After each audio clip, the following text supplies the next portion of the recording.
Espartal, autor de Ese de anoche y de otros grandes éxitos, como por ejemplo La Fuerza Viva, que ganó un premio de poesía, El Arcipreste de Ita, y una novela, La Parcela, además de muchos más libros. ¿Qué tal, Alejandro? Muy bien, Marta, muy contento de estar aquí contigo, charlando. A mí me pareció muy curioso descubrir que eras paisano mío, que habías nacido también en Estepona.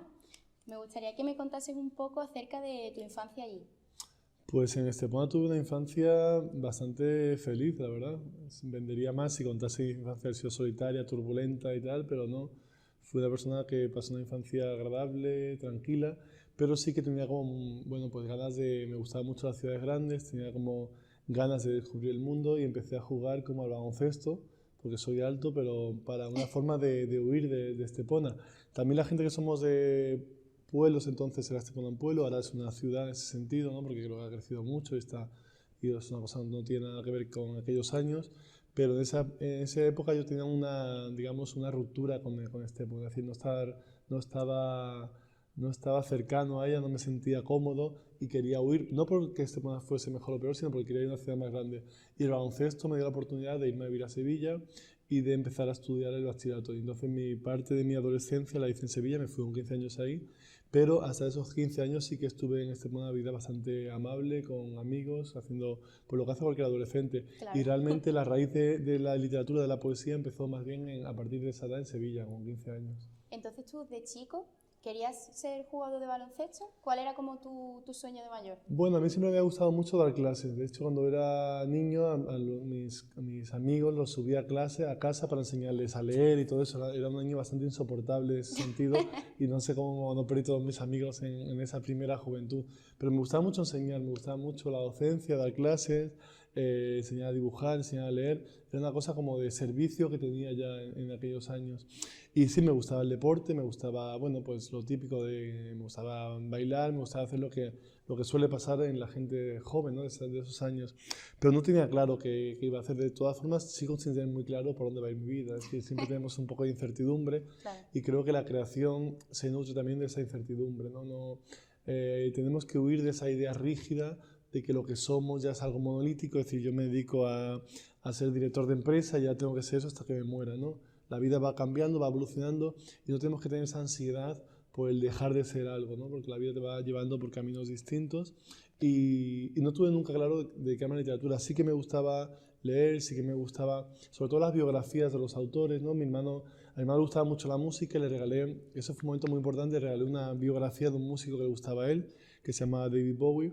Él no leyó el libro, lo leí yo y para mí eso fue una revelación, ¿no? Porque la vida de Bowie era una vida muy libertaria, con muchos viajes, conociendo mucha gente, con muchas transformaciones, con muchos coqueteos con otras artes, ¿no? Y eso me gustaba a mí mucho y esa vida me influyó para después tomar otros caminos. Claro, es que eso te iba a preguntar, porque normalmente nosotros como que establecemos unos patrones rígidos y resulta curioso que un niño que a lo mejor empezó con el baloncesto o con los deportes, de repente se convierta en una persona poeta o escritora. Sí, pero eso es porque nos han educado como de una forma rígida en los sentidos de que las disciplinas están muy alejadas unas de otras, ¿no?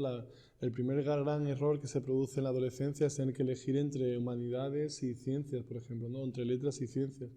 Cuando la ciencia depende del humanismo, porque si no serán unas ciencias deshumanizadas, es decir, una ciencia que no sirva para la gente, y las humanidades, las letras dependen de la ciencia para tener un espectro mucho más ancho. Creo que el hecho de separar géneros, de separar disciplinas, es un empobrecimiento. El deporte tiene tanto de literatura como puede tener una obra de teatro, es decir, el deporte, hay un poeta que se llama de Sevilla, Luis Cernuda, que dice que la verdad es que la poesía se escribe con el cuerpo. Y es verdad decir que la poesía te da la sensación física de tu espacio en el mundo. Entonces, el deporte ayuda mucho, de hecho hay muchos libros sobre deporte, de poesía en el deporte, es decir, que no está tan alejado de la literatura, de la música, de la arquitectura, del deporte, como puede parecer. El deporte simplemente es orientar tu cuerpo a la salud, orientar tu cuerpo a la convivencia, y de eso también depende la literatura. Yo tengo una curiosidad, me gustaría saber tu opinión, para empezar. ¿Tú sacabas de pequeño buenas notas? No, sacaba muy malas notas sacaba notas normales hasta en primaria, en secundaria empecé mal y en bachillerato ya remonté y sí, sacaba muy buenas notas, cuando en verdad empezaba a contar las notas, cuando empiezas a contar, digamos, para selectividad, ahí empecé a sacar buenas notas. Pero, Claro. por ejemplo, la ESO fue un desastre, me quedaban 4 o 5 para verano. Y tuve profesores que me decían que no me dedicase, que yo no iba a tener futuro, que me fuese a trabajar. Es decir, tuve como Eso pasa mucho. Sí, muchas ideas que por suerte no les hice caso. Pero sí, realmente a partir de bachillerato sí que estudié mucho y sí que trabajé, sí que era un buen estudiante, la verdad. No era mal estudiante. Es que yo quería saber tu opinión de, ¿tú crees que las notas académicas pueden limitar a una persona a la hora de querer realizar una profesión creativa? Sí, las notas académicas, si se interpretan mal, pueden amputar mucho la voluntad y la vida de la persona. Es decir, hay gente que se ha sentido rechazada, incluso apartada de su vocación, que la vocación es la voz interior de cada uno, ¿no? Y la vocación no tiene nada que ver con unas notas o con una aprobación, simplemente el problema es que hemos vivido una educación, eso lo dice un filósofo que se llama Emilio Lledó, una educación muy asignaturesca, ¿no? Donde todo era importante la asignatura. Y en el fondo la educación no tiene que ser asignaturesca, sino tiene que ser una educación humanística, donde la gente sea humana, donde aprendamos a ser mejores personas, ¿no? Entonces, lamentablemente, creo que malos profesores ejerciendo mal su trabajo han, digamos, reventado, han corrompido la vida de muchas personas que tenían por inercia un camino que era mucho mejor del que la educación al final les facilitó. Creo que los profesores, yo doy clases, entonces en eso me uno a ese gremio, tenemos que dejar también que la voluntad, que la inercia de la vida se imponga, es decir, no intentar manipular demasiado a los alumnos porque muchas veces los estropeamos intentando manosear demasiado, ¿no? Hay un verso muy bonito de un poeta místico que dice, como dice, la rosa florece sin por qué, florece porque florece, ¿no? Y al final tenemos que dejar que las rosas florezcan sin nosotros intentar labrarlas tanto, dejar que la gente evolucione por sí misma, ¿no? Y tratar a los alumnos con madurez, con consideración, no como si fueran algo menor, desde la vitrina, ¿no? Desde la vitrina, no, perdón, desde la tarima, es decir, con una superioridad física sobre ellos, no, bajarse la tarima y aprender también de los alumnos. Creo que el problema de la educación en los años anteriores, creo que eso ya se está resolviendo. El problema de la educación es que ha sido una educación muy competitiva, que los profesores competían con los alumnos, ¿no? Porque no había nada más peligroso para un profesor entonces que un alumno supiese algo que él no sabía, ¿no? Era una vergüenza para él. Y ese es el éxito de la educación. Que un alumno sepa algo que tú no sabes es que tú estás haciendo muy bien tu trabajo. Ahora volviendo un poquito a la poesía otra vez, me has contado un poco lo de tu hermano, pero ¿por qué hay un motivo concreto por el que empezaste a escribir? O sea, como un antes y un después. Ahora que ha pasado tiempo y como estoy ahora con el tema de antología, que es como una revisión del pasado, yo creo que lo que a mí me empujó a escribir es que me gustaba mucho la gente, y me gustaba mucho la vida, y me gustaba mucho viajar, y ese asombro que te lleva a la vida, esa forma de asombrarte con lo que te rodea, te empuja a manifestarte de otra manera, ¿no? Hay un poeta cubano, Rinaldo Arenas, que decía que vivir manifestándose, hablaba, ¿no? de la escritura como una forma de vivir manifestándonos, y en el fondo es eso, ¿no? Hay gente que le da por poner una pescadería digamos, para encontrar una forma de encontrarse con la gente, una forma de ganarse la vida, y otros escribimos poemas y otros se dedican a trabajar en un periódico, pero es una forma de reconocer tu dependencia con los demás, ¿no? Y tu forma de estar en el mundo y tu forma de celebrar la vida.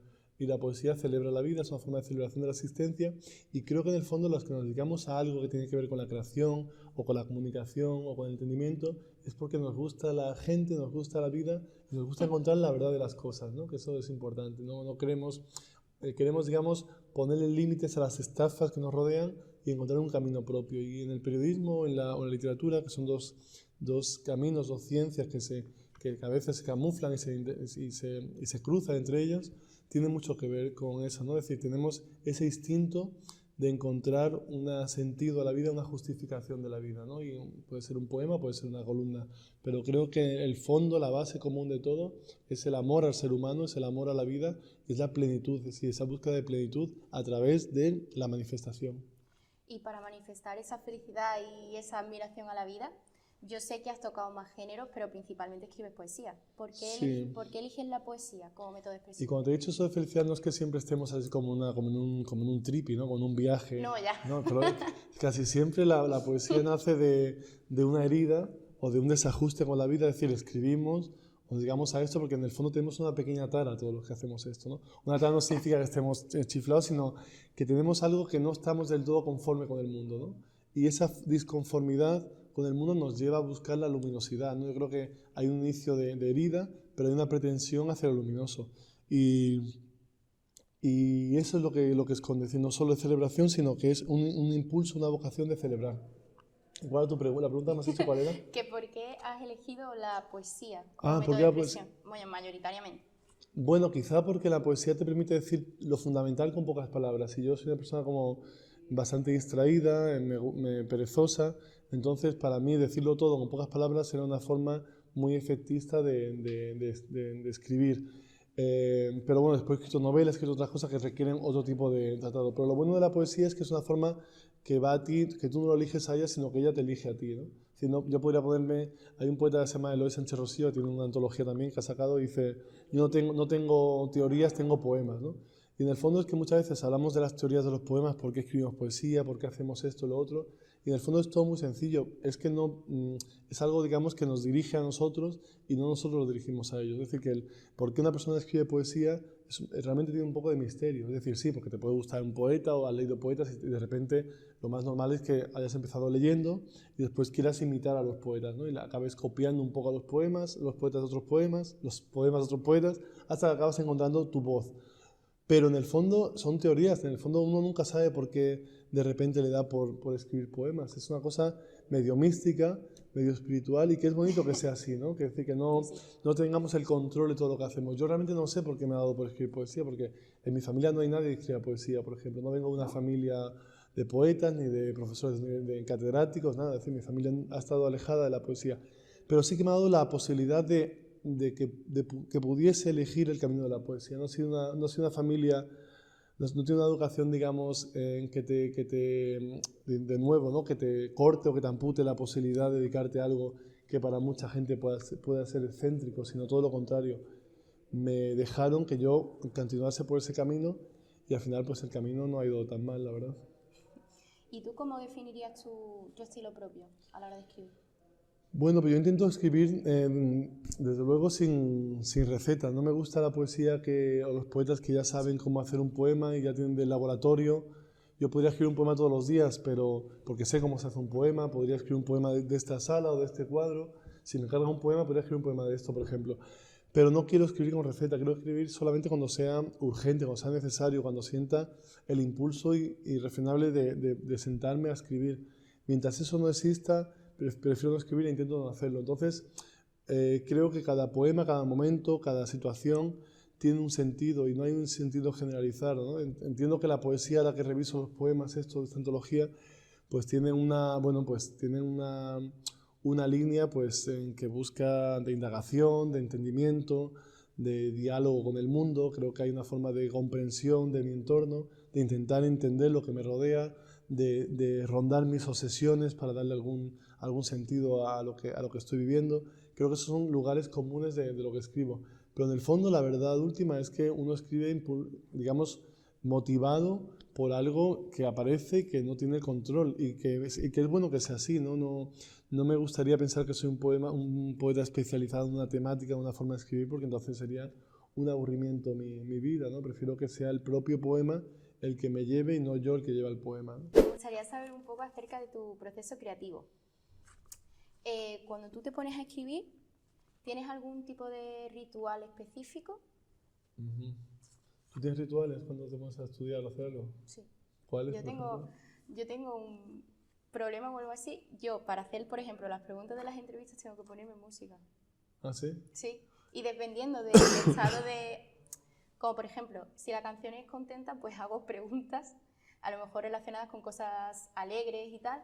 Y si me pongo música a lo mejor un poco triste así o melancólica, me pongo a pensar en cosas a lo mejor más profundas del personaje. Y me encanta hacer todo con música. Ajá. ¿Y qué música has elegido para esta entrevista? Bueno, no es música que yo elija concretamente para esa persona, sino música de mi... Yo me pongo a escuchar música, simplemente pongo el play. Pones el Spotify. Exactamente, bueno, Apple Music en mi caso. Y lo que hago es, yo pongo mis canciones y a lo mejor cuando no tengo ideas me pongo a escuchar música y de mi propio estado de ánimo me salen preguntas, por ejemplo. Ese es como mi ritual. Está bien.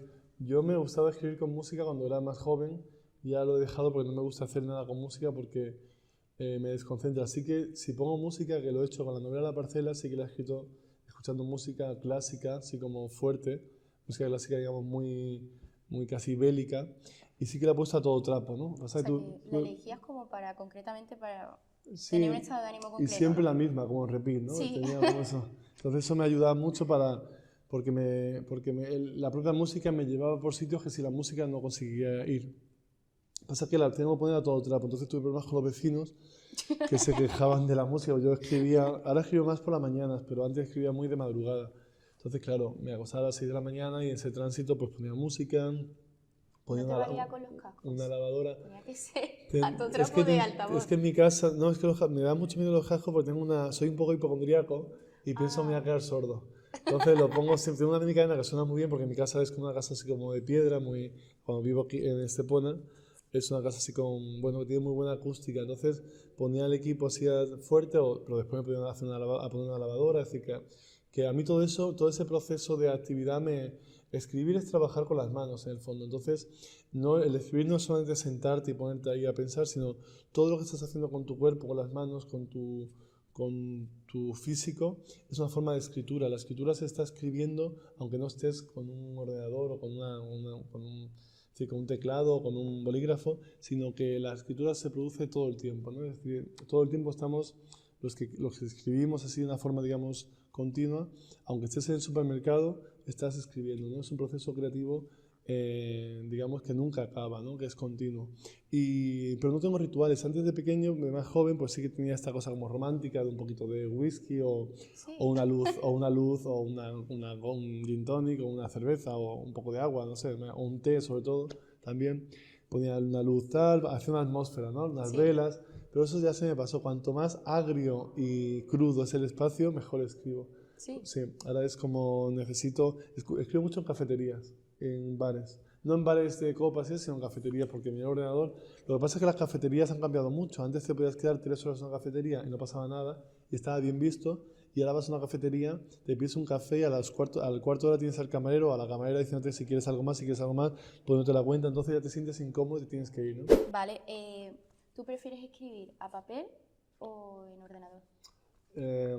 Normalmente tomo notas en ordenador y lo paso a papel. Al revés, perdón, no tomo notas en papel y sobre todo cuando son poemas sí que empiezo en papel, como pequeños borradores y tal. Cuando es proceso así más largo, tipo novela y tal, directamente lo hago en el ordenador. Pero bueno, siempre llevo una libreta, nunca salgo de casa, aunque parezca ridículo, siempre llevo algo de papel encima, como una libretita, porque bueno, no sé, por sentirme como protegido, una cosa absurda, pero siempre llevo libretas o un libro pequeño en el bolsillo, aunque vaya ahí solamente a comprar al supermercado, pero siempre suelo llevar algo, pero es verdad porque siempre me gusta mucho sentarme en cafeterías y tal, y bueno, de repente si tengo que sentarme, pues para tener algo de apuntar. Pero sí que la poesía nace, pues eso a veces de esos versos así que voy, digamos, dibujándolos y después lo completo ordenador, pero el inicio normalmente está en papel y sin embargo si es una cosa digamos de más desarrollo como un estudio monográfico, una novela o algo así, sí que voy directamente al ordenador. Pero me concentro en el papel, me ayuda el papel y me gusta tener contacto con el papel, sí. Y cuando llega el bloqueo creativo, el temido bloqueo creativo, ¿tú cómo lo afrontas? Es que yo creo que siempre he vivido en bloqueo creativo, no, ¿Sí? sí, no sé, no. ¿Sabes qué pasa? Le he quitado un poco la importancia a ese bloqueo creativo porque creo, y estoy seguro de eso, no que lo crea, que nadie nos está esperando. Entonces, el bloqueo creativo creo que puede venirte si eres Rosalía y tienes que entregar un disco el año que viene y tienes un problema de eso. Pero en el fondo creo que tenemos que vivir liberados porque todo lo que hacemos y nuestro paso por el mundo, incluso el de Rosalía también, es prescindible. Es decir, nada va a pasar si te tiras 2 años, 3 años sin escribir o sin hacer un disco o sin trabajar en algo que te... Es decir, si realmente ese bloqueo creativo, que es una cosa normalmente que nos creamos nosotros mismos y no existe tal cual, pero creo que el bloqueo creativo viene motivado por las ansiedades, por las angustias que vivimos, por el sobreesfuerzo, por la autoexigencia, por todo esto que nos rodea, ¿no? Vivimos en una sociedad cada vez más exigente cada vez más a la vez precaria, y todo ese cóctel hace que haya un bloqueo creativo y un bloqueo mental, ¿no? Y por eso también este auge del consumo, ¿no? de ansiolíticos, y creo que tiene mucho que ver por toda la presión que estamos asumiendo. Entonces, entender que no hay que tomar esa presión, que no hay nada importante realmente, solo el estar bien y la salud. Y bueno, yo me he tirado muchos meses sin escribir poesía o sin escribir nada, y no he sentido que mi vida estuviese mal, o que hay escritores que si no escriben todos los días se sienten como perdidos, sienten como que les falta algo. A mí no me pasa nada de eso, porque la parte de la literatura, la parte de escribir, es una parte pequeñita en mi vida. Es decir, no considero que mi vida sea la literatura, sino que la literatura es una forma que me acompaña en la vida, pero no es mi destino. Soy muchas cosas más que escritor, y que son más importantes para mí que la literatura. Lo que pasa es que la literatura, como te digo, me acompaña a la vida, me hace mejor, me completa, y me ha dado la posibilidad, pues, bueno, de encuentros como este, o de conocer a gente, creo que la literatura tiene algo muy bonito de relacionarte con las personas y con el mundo, y te pone en un estado, digamos, de apertura con la naturaleza y con las demás personas. Pero hay que verle una forma, hay que desacralizar todo eso. Es decir, el bloqueo creativo, pues si no te sale nada este año, pues te sale el año que viene. No hay que obsesionarse, porque realmente, insisto, el mundo va a seguir sin nosotros. Así que tranquilidad en ese sentido. Me ha gustado mucho lo que has dicho de que la poesía o la literatura no es tu vida, es una pequeña parte. Entonces, ¿tú qué definirías que es tu vida? Bueno, la vida hay que hacerla todo el tiempo, ¿no? Se está construyendo, y nos vamos de aquí sin saber muy bien qué es la vida, y sin saber muy bien qué significan muchas de las cosas, ¿no? Sin muchas respuestas a la vida. Entonces creo que no hay una respuesta en lo que es una vida, pero sí que creo que uno va aprendiendo con el tiempo qué es lo que no quiere que sea su vida, ¿no? No tengo claro por dónde va mi vida, ni lo que es mi vida, ni a qué atiende, pero sí empiezo a tener cada vez más claro qué es lo que no quiero que sea mi vida. ¿Y qué es? Quiero que mi beneficio, quiero que lo que yo consiga en la vida no dependa del sufrimiento, del sometimiento de los demás. Es decir, si pasamos por este mundo sin hacer demasiado daño a los demás, ya me parece una buena forma de pasar por la vida y de haber pasado por este mundo. Cada vez le doy más importancia al oficio, muchas veces estamos obsesionados, soy cineasta, soy periodista, soy pintor, y en verdad no somos, tenemos que vivir sin la ansiedad de ese temor de dejar de ser, ¿no? Eso lo decía un pensador que a mí me gusta mucho, muy desconocido, bueno, no sé si desconocido, pero no es una persona canónica, es Manuel García Morente, que decía eso, ¿no? Que el afán de vivir nos lleva a la angustia de vivir, ¿no? Y la vida es angustiosa por ese afán de vivir. Entonces, la vida es angustiosa, eso lo tenemos claro, porque hay muchas cosas que nos llevan a la angustia. Y lo que intento que sea mi vida es una vida lo menos angustiosa posible, es decir, que las bondades superen a las maldades. Eso ya sería un gran éxito como vida, me parece un gran éxito. Y quitarle un poco de espacio a la profesión. Y si es una profesión, que sea, por supuesto, para vivir, pero que también estemos bien con ella, ¿no? Que no nos creemos nuestras propias cárceles cuando no tenemos necesidad de crearnos las cárceles. Las cárceles, si ya van a llegar por sí solas, entonces Claro. si no tenemos esa necesidad, pues no la creemos, ¿no? No la creamos. Muy bonito, la verdad. Gracias. ¿Cómo decides qué poemas guardar para ti y cuáles mostrar en tus obras? Uy, eso es un proceso muy complicado, que lo hago siempre muy mal, porque muchas veces descarto poemas fíjate, hay un poema que se titula Bendecidos, que es un poema que gusta mucho a la gente, que está en este libro, que estuve a punto de descartarlo del libro que saqué en el 2019. Y ahora es un poema como que es el hit que a la gente más le gusta y todo esto, ¿no? Porque acaba diciendo, quiero decírtelo de la forma más concreta, sin laberintos, dice, estamos bendecidos, ya nada va a poder con nosotros, ¿no? Es un poema que a la gente le da como mucho impulso, es un poema más largo, ¿no? Pero es un poema que estuve a punto de descartar. Entonces lo hago por intuición, y normalmente, bueno, pues porque me suena, pero suelo descartar mucho, ¿no? No tengo miedo a la hora de suprimir y de meter ahí el hacha y cortar la mitad, sino no me importa quedarme con. De hecho, esta antología podría ser un volumen de 300 páginas, porque, bueno, podría haber metido los 5 libros de poesías íntegros y hacer como un volumen en el que yo estuviese como más satisfecho de mira todo lo que he escrito. Pero me parece una tontería, quería que fueran los poemas en los que yo me siento ahora representado, en los que siento que mi voz está ahí, que bueno, que me siento identificado, y por eso quise hacerlo así. Entonces no tengo miedo a descartar, y a lo mejor haber tirado algún poema que será mucho mejor que los poemas que he incluido. pero insisto, creo que hay que quitarse solemnidad, importancia, y bueno, si me he cargado un poema extraordinario, pues ya habrá otros poetas que hagan un poema extraordinario y que lo superen. Entonces, la verdad tengo bastante despojo en eso, pero entiendo que es un proceso con el tiempo, que con 20 años pensaba que todo lo que hacía era sublime, era lo mejor del mundo. Pasan los años y te das cuenta de que no es así, de que bueno, estamos en constante aprendizaje, constante evolución, y no somos tan malos como pensamos, ni tan buenos como desearíamos, ¿no?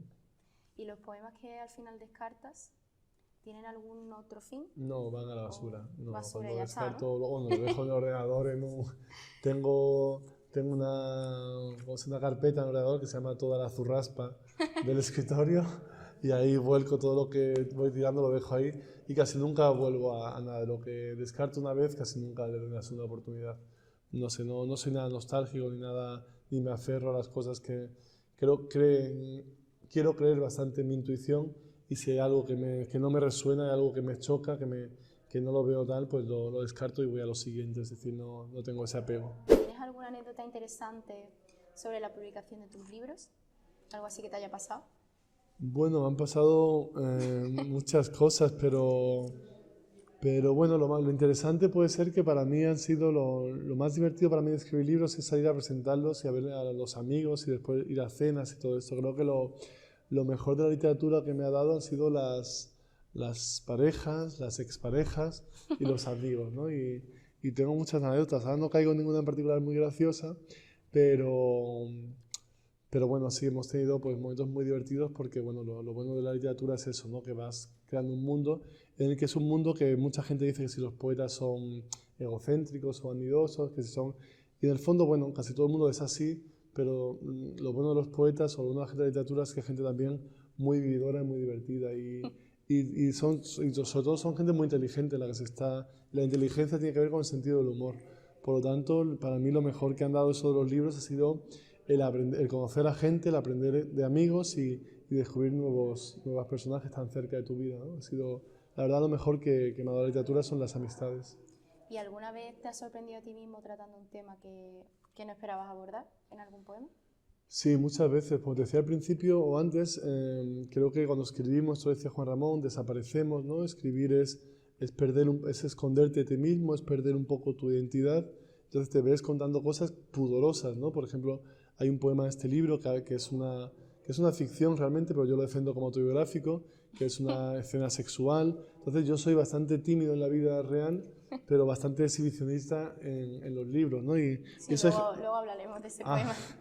Y hay gente que eso le da mucho pudor, y yo de verdad que a mí no me da pudor de repente. Soy muy pudoroso en la vida general, en mi intimidad, pero después y de hecho no me avergüenza. Es decir, que me piden que lo lea y lo leo y tal, y no tengo ese problema, aunque después digo, claro, hay gente que se generará una opinión de mí de lo que escribo, pero insisto, creo que a veces hay que abandonarse a lo que uno tiene dentro y ya está, y contarlo sin pensar esto va a ser entendido, no va a ser entendido, van a tener un juicio sobre mí.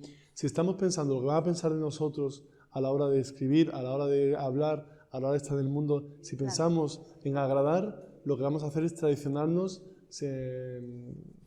digamos, irremediablemente, ¿no? Es decir, la única forma de no traicionarte es no pensar mucho en los demás, sí pensar en los demás, pero no pensar en que lo que tienes que decirle tú tiene que satisfacerle a ellos, ¿no? Vamos a entrar un poco en el libro, ese de anoche. Me gustaría saber el porqué del título.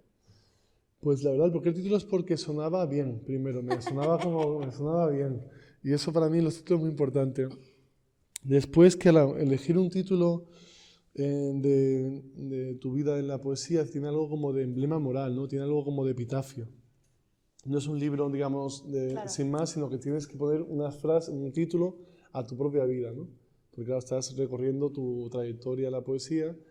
Entonces, claro, es un título que es especialmente complicado, porque no es el título de un libro, sino es el título al final que sirve para resumir tu paso por el mundo estos años, o por lo menos tu paso en la poesía, ¿no? Entonces, había algo que tenía que ser, y yo tenía como algo muy claro, tenía que ser un título que no fuera rimbombante, que fuera un título sencillo, diáfano, claro, y de repente pues tuve eso de anoche, porque tiene mucho de la parte efímera de la poesía, de esa cosa como, bueno, como que está y no está, Y también porque tiene algo como de flamenco a la hora a mí no es que sea un especialista en flamenco ni nada de eso, pero me parecía que tiene algo como musical, ¿no? Ese de anoche. Sí.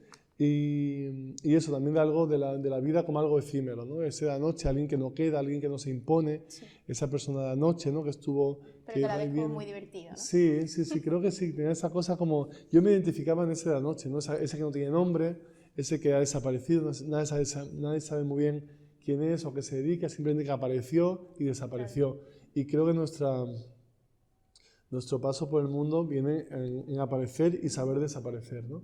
Entonces creo que ese de anoche tiene una forma, digamos, de vivir por debajo del mundo, de sentirse pequeño, que no es insignificante, pero sí pequeño, que es importante a la hora de escribir. Y me parecía bonito contarlo así, la verdad. Y estoy contento con el título. Con otros títulos a veces cuando pasa el tiempo dices, uy, no estoy del todo satisfecho, pero con este me parece que resume bien y sin rimbombancias lo que es tu vida, porque claro, sería, si hubiera puesto el título, pues eso, a estos años de poesía y tal, como la gran virtud de lo de escritor, entonces hubiera sido, este tío es imbécil, ¿no?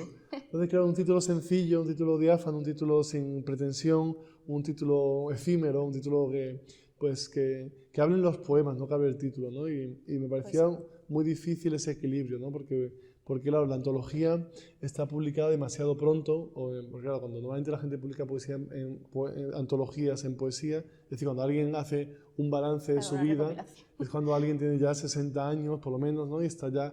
Entonces, la editorial propuso esto, me pareció una buena idea, pero también pensé, joder, es demasiado pronto. Entonces, como es demasiado pronto, no puedo también darme yo un título claro, así como tal, ¿no? Bombo, así, sí, entonces por eso me parece que el título tiene esa cosa, también tiene esa cosa como, bueno, pues de jugueteo de los poemas, de crónica nocturna y todo eso, ¿no? Y bueno... Tenemos unas moscas aquí que nos sí, están... Porque parece que estamos en el desierto fantástico. Entonces, los poemas que incluye el libro son realidad o ficción. Yo lo siento como autobiográfico porque todo lo que hacemos es autobiográfico. Otra cosa es que me haya pasado o no me haya pasado, que yo creo que eso es... Claro, eso también. Eso es lo menos importante, pero yo lo defiendo siempre como realidad, porque lo he escrito yo será por algo, ¿no? Es decir, que me haya ocurrido a mí es una cosa anecdótica que le puede interesar a, bueno, pues mi círculo más cercano, por curiosidad, por cuchicheo y tal, ¿no? Que yo sea el que está ahí o no está ahí, no... Pero yo lo defiendo como real y como autobiográfico porque he tenido el impulso de escribirlo y de hacerlo así. Entonces, lo que cuente es lo de menos. Lo importante es que yo he tenido, que nacía en mí, que estaba en mí, que he tenido la urgencia de sentarme y escribirlo. Si no, hubiera hecho otra cosa, claro, no...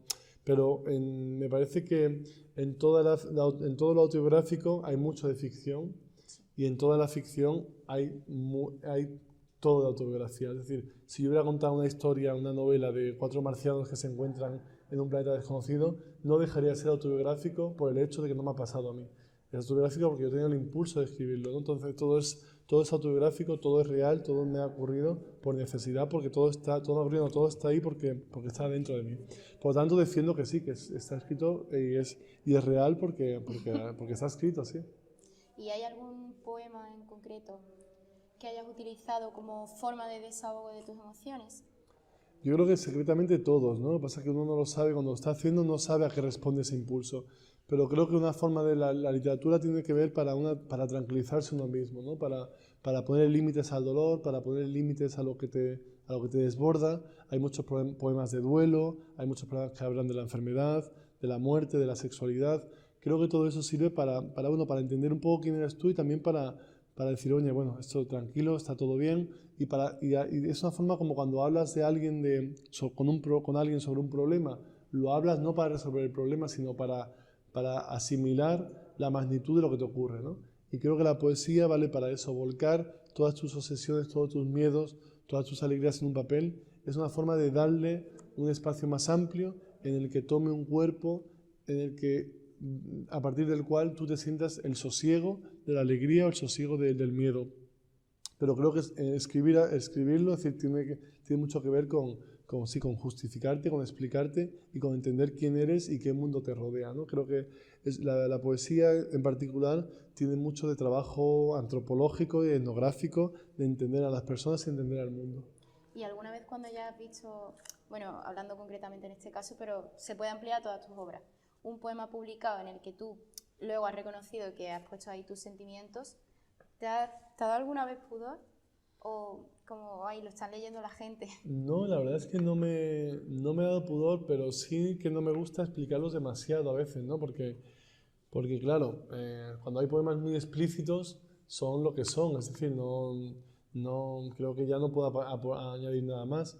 Pero no he sentido el tema de pudor. Mucha gente me dice ahora, bueno, se ve la evolución de los primeros libros, que eras un poco más críptico, más oscuro, y ahora es como mucho más explícito todo lo que haces. Pero realmente en esos libros también había temas explícitos y muchas veces nos preocupa mucho hablar de nuestra propia... Yo quiero leer libros en los que vea que el autor o que la autora ha volcado su vida, que se ha abierto un canal, que ha entregado su corazón, es decir, que lo que cuenta sea su gran honestidad, su gran verdad en ese sentido. Y creo que la verdad de uno tiene que ser con la realidad de lo que te pasa, no tiene por qué contar que has sacado al perro o que te ha pasado algo, pero sí tu gran honestidad es contar lo que quieres contar de verdad y sin miedo, ¿no? Sin pudor. Pues tú, si escribes con pudor es un aburrimiento, y si tú te aburres escribiendo, imagínate cómo se va a aburrir la persona que lea algo.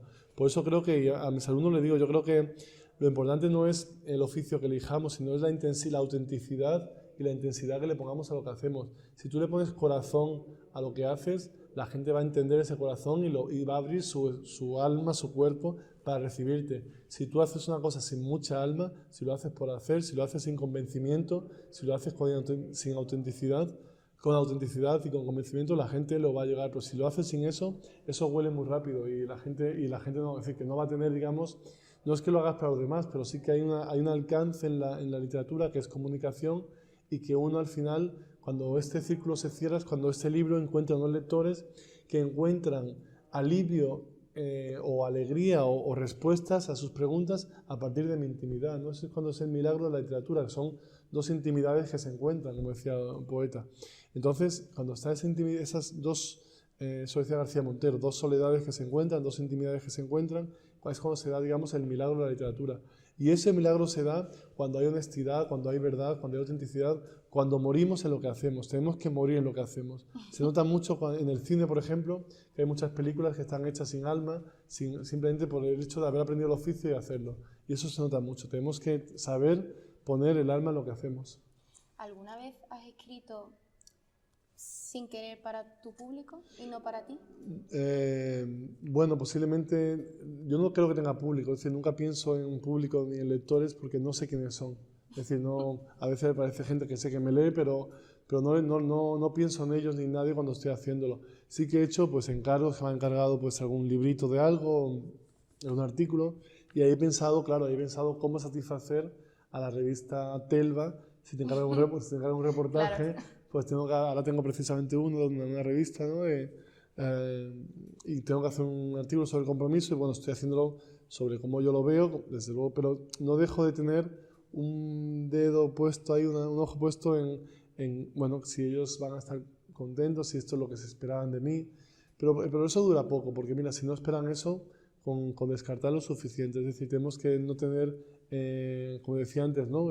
Apego a las cosas, es decir, hay que hacer las cosas porque queramos hacerlas y si hacemos un encargo, hacerlo atendiendo a lo que nos piden, pero siempre sin traicionarnos, ¿no? Yo creo que lo que tenemos que mantener muy, muy presente es no traicionar nuestra ética en ese sentido, ¿no? Nuestra forma de ver las cosas. No significa que por eso tengas que aceptar encargos, incluso sobornos, pero siempre, digamos, sin olvidar de quién eres tú y de tus valores y de hacia dónde quieres ir y de qué entiendes tú por este oficio, ¿no? ¿Alguna vez has recibido alguna crítica negativa así significativa?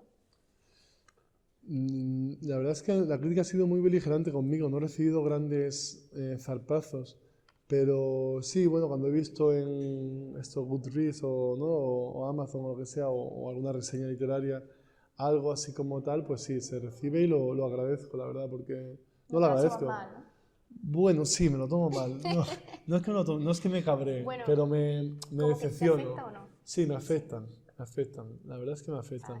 Tendría que aprender a que no me afectase pero ya no en la literatura, que es lo de menos, sino en la vida general. En la vida, es decir, que la opinión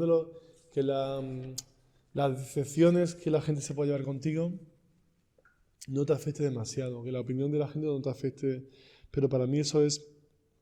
¿Tú lo has conseguido?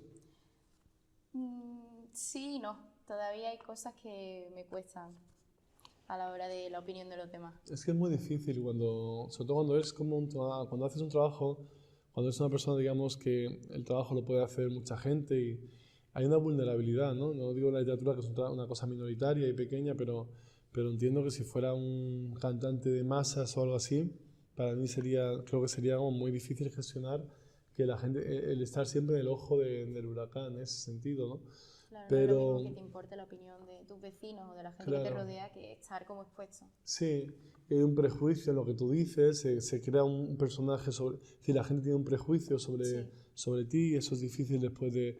Pero me gustaría que me importase menos la opinión en cuanto al trabajo de literatura de los demás, pero es verdad que también se aprende claro. y que es un proceso de evolución. Bueno, a lo mejor hay críticas que están acertadas, ¿no? Pero no hay que hacerle demasiado caso ni a las positivas ni demasiado a las negativas, es decir, tomárselo todo con la justa medida, porque si hay muchas críticas que han sido muy buenas y si yo me hubiera acercado o aferrado a esas críticas, también sería un poco memo por mi parte, porque no está Claro. la verdad tampoco en eso. Pero bueno, hay que también equilibrar un poco, entre lo malo y lo bueno, pues el camino en el que tú sigas aprendiendo, avanzando y que no te ahogue en algo negativo, una crítica negativa. Porque normalmente las críticas negativas suelen venir también porque bueno, están muy Del odio también, condicionadas, un ¿no? poco. De lo que rodea a la persona, de lo que piensa. Si no, bueno, es complicado eso. Pero me importa la opinión de los demás, me importa lo que piense la gente y claro, en ese sentido soy como bastante frágil. ¿Y cómo llevas el hecho de ser conocido con con esa gestión de las opiniones de los demás? Bueno, escondiéndome bastante, la verdad. No, por ejemplo, no soy muy activo en redes sociales. Intento proteger mi espacio, mi tiempo. Soy muy exhibicionista ya, creo que con los poemas y con los textos, creo que ya ahí vuelco todo lo que soy y toda mi entraña. Por lo tanto, no tengo necesidad de subir demasiadas fotos a Instagram ni de hacer demasiada apología de mí mismo en redes sociales, ¿no? Entonces, eso lo llevo muy bien. También no, bueno, vivo un poco en los márgenes, paso mucho tiempo en vida en Estepona, no hago una vida muy sociable y tampoco, sí que sociable con mis amigos y con mi entorno, pero no estoy muy presente, digamos, en Como si bien no fiestas te y lleva en eso, nada. ¿no? Que podría estar más, ¿no? Aunque hay gente, por eso digo, nunca puedes controlar la opinión de las personas. Hay personas que piensan que estoy en todos lados y que soy como si fuera una especie de Mario Vaquerizo del sentido, ¿no? Pero en absoluto, es decir, creo que estoy convencido de que los santos viven en las sombras y de que estar apartado tiene muchas más cosas positivas que cosas negativas. Es decir, protege tu intimidad, huye de las multitudes, como decía, y estar un poco al margen creo que es mucho más gratificante que, que corrosivo, ¿no? Cambiando un poco de tema, ¿cuál crees que es el mejor poema incluido en ese de anoche?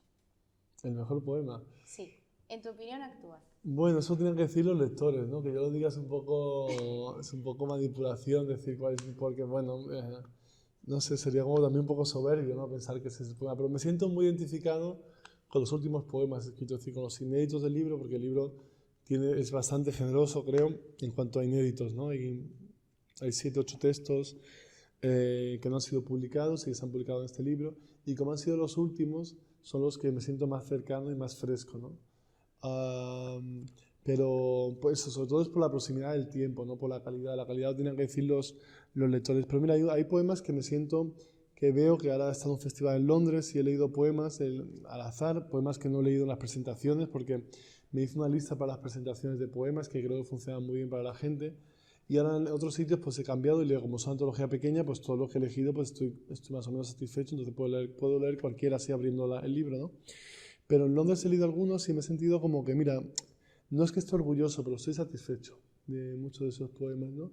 Hay uno que se llama Un hombre acoge en su casa a otro hombre, que habla de la ducha, que se da un refugiado en la casa, pues ese me parece que es un poema que no es una gran obra maestra, pero sí que, bueno, me parece que es un poema necesario. Y me gustan mucho, 2 o 3 poemas me gustan especialmente, sobre todo los últimos, porque te digo, como son muy frescos, pues me gusta uno que habla de mi madre cuando me cortaba el pelo, me gusta mucho uno que se llama Días por venir, que es un poema concreto que habla de la importancia de cuidar al otro, de atender a los demás. Y bueno, el de Patrick, que tú decías, ¿no? Que te parecía más explícito, de Costa Natura, que es una playa de Estepona, nudista, que yo no voy, he ido en verano y tal, y voy, pero porque me gusta el ambiente que se genera, pero sobre todo por el espacio bueno, pues es curioso, ¿no? Que en el sitio donde hemos pasado tanto tiempo tenga una de las primeras playas nudistas o el primer complejo turístico, nudista de España, ¿no? Yo nunca he ido. Nunca has ido, ¿no? Pues es curioso, ¿no? Entonces, ir a un sitio de libertad en los años 70, los años 80, sitio como de expansión, y me parecía que era muy poético para incluir en un poema, ¿no? Entonces, bueno, hay varios en los que me siento, ya te digo, no orgulloso, pero sí satisfecho, ¿no? Y tiene mucho que ver con los últimos y con los que son, digamos, más contundentes, ¿no? Donde hay más garra o donde más he volcado pues todo lo que tenía en ese momento, pues sí me siento, pues ahí me siento más contento. Sí, pero hoy te digo esos tres que te he dicho, lo de un hombre coge en su casa a otro hombre, o el Días por venir, o el de Patrick, y la semana que viene te puedo decir otros tres distintos, ¿no? Entonces yo creo que depende también del estado en el que te encuentras, te sientes más cercano o no a los poemas, ¿no? Estilo bueno. ¿Cómo me definirías el poema de Patrick? ¿Tú cómo lo definirías? No. Bueno, yo lo definiría poesía erótica, desde mi ignorancia. Pero me gustaría saber qué opinas tú. Pues sí, es poesía, más que erótica, es poesía de un encuentro entre dos personas que se encuentran y bueno, se encuentran en un entorno de la naturaleza y digamos que se celebran mutuamente y está narrado pues de ese milagro que es el encuentro de dos personas que se ven, que se gustan y que tienen pues eso, ¿no? Un erotismo, una sexualidad, un momento. Y es sorprendente, ¿no? Que todavía hay mucha gente a la que le ha sorprendido, que se ruboriza con ese poema, por ejemplo. Sin embargo, la gente no se ruboriza. Me sorprende eso, ¿sabes por qué? Porque la mayoría, veía un informe del otro día hablando de los niños, ¿no? de los chavales de los institutos, que el acceso al porno, por ejemplo, es cada vez más pronto, no más temprano, ¿no? Es decir, como que a los 13 años casi todos los niños ya han visto porno, cosa que me parece una tragedia, ¿no? O a los 12 años, incluso hablan de los 9 años, ¿no? Como una barbaridad. También estamos acostumbrados a ver tiros en las películas, ¿no? Disparos y tal, y eso lo decíamos en Málaga otro día, ¿no? Y la gente no se sorprende de que saque un tío una pistola y empiece a matar a 30, sin embargo sí se sorprende de que una mujer saque las tetas en un concierto, ¿no? Entonces todavía estamos en esa parte como falsa, ¿no? Hipócrita de la sociedad, ¿no? Una sociedad que está hipersexualizada, pero que a la vez se ruboriza porque va un poema en el que habla de erotismo, ¿no? Y me sorprende que todavía siga despertando como incomodidad, ¿no? Cuando realmente todo lo que nos rodea está hipersexualizado en el peor sentido, ¿no? Una sexualidad muchas veces machista o muchas veces que nos ahoga.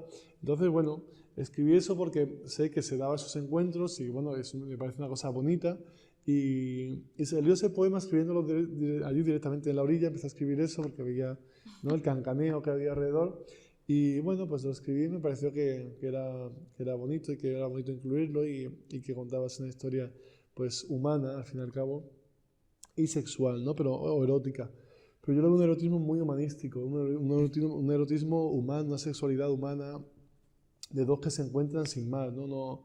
Me parece que estaba bien incluirlo así, pero me sorprende que siga bueno, pues descolocando ese tipo de poemas, ¿no? Sí, es que a mí no me choca en sentido negativo.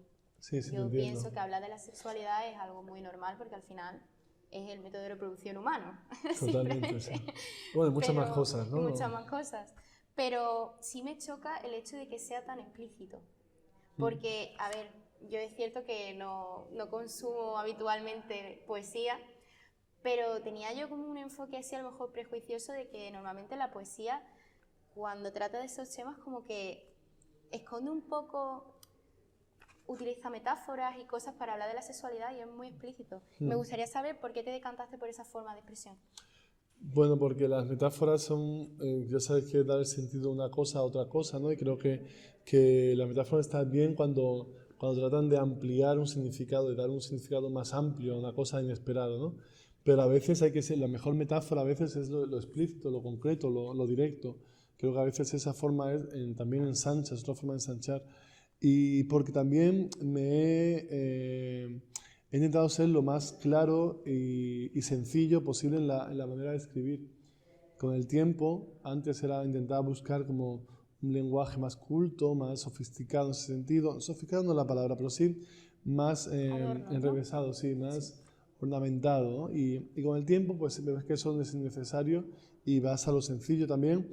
Y no lo sé, realmente no encuentro una respuesta para eso, pero me apetecía que los poemas fueran directos, claros, y bueno, y es mi forma también de expresar. Entiendo que haya gente que le parezca como que se aleja de lo que tiene que ser la poesía, porque había un adoctrinamiento en la poesía como algo, digamos, con un lenguaje inaccesible, o como otro tipo de palabras también rebuscadas o alejadas de la vida de la gente, y yo no quería, nunca lo he querido, ¿eh? Pero bueno, es verdad que en los primeros libros era quizás más, no crítico, pero sí como que no intentaba que todo fuera un claro oscuro, ¿no? Jugar con eso, ¿no? Con la luminosidad y con la oscuridad, y hacer pues un poema menos, más exigente, y ahora pues creo que es, bueno, pues me parece como una virtud ser claro, ser directo y ser diáfano, ¿no? Y ahí porque se habla de una polla que se corre, entonces eso parece que... Pero después hay otro poema que dice: mi madre me corta el pelo, y bueno, y habla como el ritual de que tu madre te corte el pelo, que me parece el mismo ejercicio que el poema de Patrick.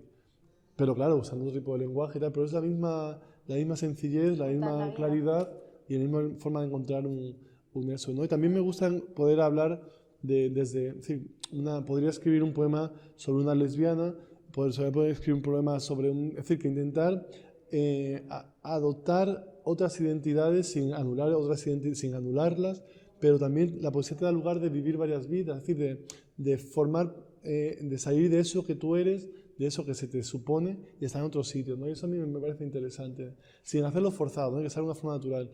Pero bueno, todos tenemos todo eso dentro, todas esas identidades nos conforman o nos pueden conformar, y creo que darle su espacio me parece curioso, y como ejercicio de creatividad, como ejercicio de creación, a mí me gusta, la verdad. Y me he fijado en una cosa, y es que en casi todos los poemas hay arriba un nombrecito. Y me ha dado curiosidad saber si cuando tú dedicas los poemas, entiendo que una dedicatoria, lo haces porque a esa persona en concreto ha significado para ti en ese poema o en ese proceso, o es simplemente porque, yo qué sé, le tienes cariño, es un familiar, pues te pongo en el libro. Sí, no, totalmente. Es curioso. ¿Sabes por qué? Porque yo nunca he dedicado, muy pocas veces he dedicado libros y poemas. El anterior libro fue una novela, que tú has comentado, La parcela. No estaba dedicada, y en las entrevistas me preguntaban mucho: ¿por qué no has dedicado el libro a nadie? Nada. A mí no me gusta dedicar los poemas y los libros, no me ha gustado normalmente, porque me parece que, bueno, que me gusta poner las cosas como crudas y ahí directas, sin que tú sepas, sin que te saque a ti del poema o del libro una dedicatoria, ¿no? Si no no me parecía, ya me parecía que había suficiente entrega en el texto como para encima poner un nombre propio, ¿no? Pero en este caso, como se trata de una mirada atrás y de un reconocimiento a todos estos años, me parecía que era un momento importante, y que no hacerlo hubiera sido muy cretino por mi parte. Para mí, una de las, esto lo digo de verdad, una de las de lo que me ha motivado, de lo que me ha empujado a hacer esta antología, y que me he sentido más, digamos, satisfecho también en ese sentido, es que ha sido una forma de dar las gracias, ¿no? Es decir, yo de verdad, cuando concebí el libro, hablamos de la posibilidad de hacerlo, digo: mira, es una buena excusa para agradecer a gente que ha estado todos estos años. Mi padre murió hace 2 años, y entonces era una forma de agradecer con un poema a toda esa gente que me ha ayudado, que me ha acompañado, no solo con la enfermedad, no solo con ese momento de duelo, sino, bueno, pues gente que ha estado en tu vida y que ya ha desaparecido mucha gente de eso.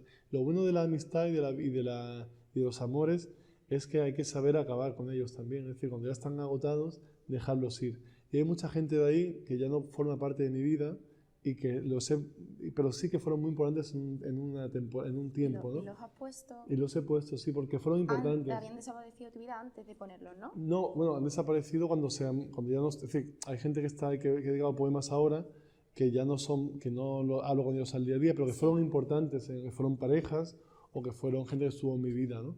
Y por último, ya por finalizar, me gustaría saber cuál es tu opinión acerca del panorama actual en la poesía. Yo creo que la poesía en España, que es la que conozco más bien en español, tanto en España como en América Latina, vive un momento de salud inmejorable, extraordinario, nunca hemos estado mejor, nunca ha habido más medios de comunicación, nunca ha habido más festivales literarios, nunca ha habido más medios de comunicación haciendo caso a los autores, nunca ha habido más premios literarios, nunca ha habido más editoriales independientes, nunca ha habido más gente escribiendo poesía. Es decir, no hay espacio para el pesimismo. Creo que la poesía en español tiene una salud extraordinaria, que hay poetas jóvenes haciendo unos libros, unos poemarios alucinantes, y creo que tenemos que estar muy contentos y muy orgullosos con nuestra poesía porque verdaderamente es, yo diría, de las mejores del mundo, de lo que conozco, intento por mi trabajo también como en investigación, pues adentrarme en otras poesías de otros países y en otros géneros también, y creo que la poesía en español tiene una salud extraordinaria y creo que tenemos que estar contentos con eso. Bueno, Alejandro, muchas gracias, Marta, un placer. Por atenderme, por atendernos. Un privilegio. Y nada, a los que nos ven, el libro ese de anoche, Antología Poética, de Alejandro Simón Partal. Muchas gracias. Un placer.